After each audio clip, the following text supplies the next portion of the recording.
15/5/2025 তারিখে শহরে কানজবেড়ি এলাকায় মানিক ও পান্না আমার বিরুদ্ধে মিথ্যা ভিত্তিহীন সংবাদ সম্মেলন করেছে। আমি তার তীব্র নিন্দা ও প্রতিবাদ জানাচ্ছি। মূলত নিজেদের অপরাধ আর দায়মুক্ত করতেই তারা আমার বিরুদ্ধে সংবাদ সম্মেলন ও মিথ্যা অভিযোগ করে।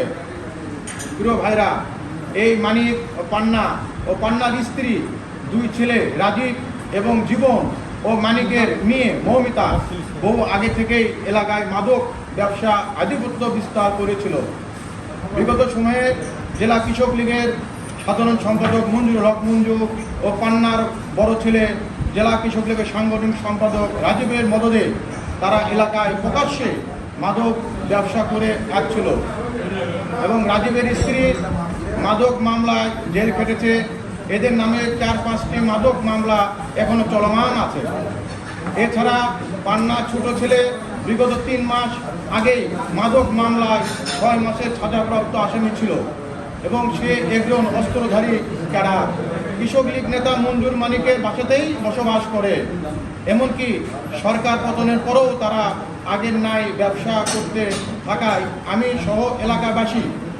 সহ এলাকাবাসী বাধা প্রদান করে এরই ধারাবাহিকতায় গত 5/6/2025 তারিখে মাদক বিক্রয়কালে দুপুরের দিকে আমি তাহাদের বাধা প্রদান করি। তখন তারা ক্ষিপ্ত হয়ে আমাকে হুমকি প্রদর্শন করে এবং অংশ হিসেবে সন্ধ্যা 6:30টার দিকে তাহার দলবদ্ধ হয়ে আমার ব্যবসা প্রতিষ্ঠান মক্কা হোটেলে এসে হামলা চালিয়ে আমাকে ও আমার ছেলেকে মারধর এবং চাকু দ্বারা মাথায় আঘাত করে। এছাড়া হোটেলে ব্যাপক ভাঙচুর লুটপাট চালায়।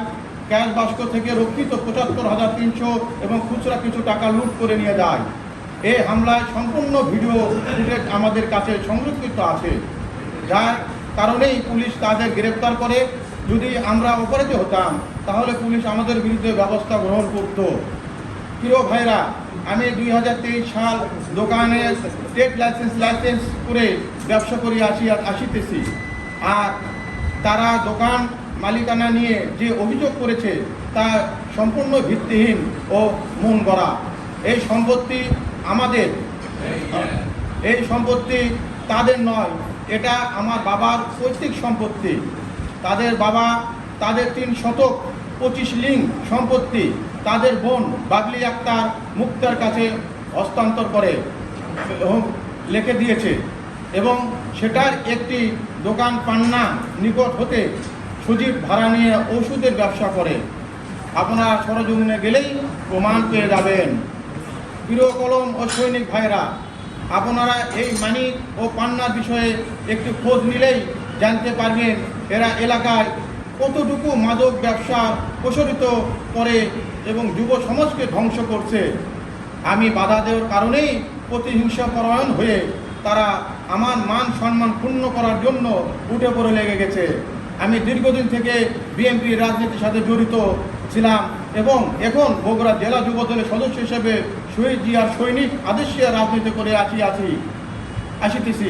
তাছাড়া নিজেদের কুকর্ম ঢাকতেই উদ্দেশ্য প্রণোদিতভাবে আমাকে জড়িয়ে মিথ্যা ভিত্তিহীন সংবাদ সম্মেলন করেছে।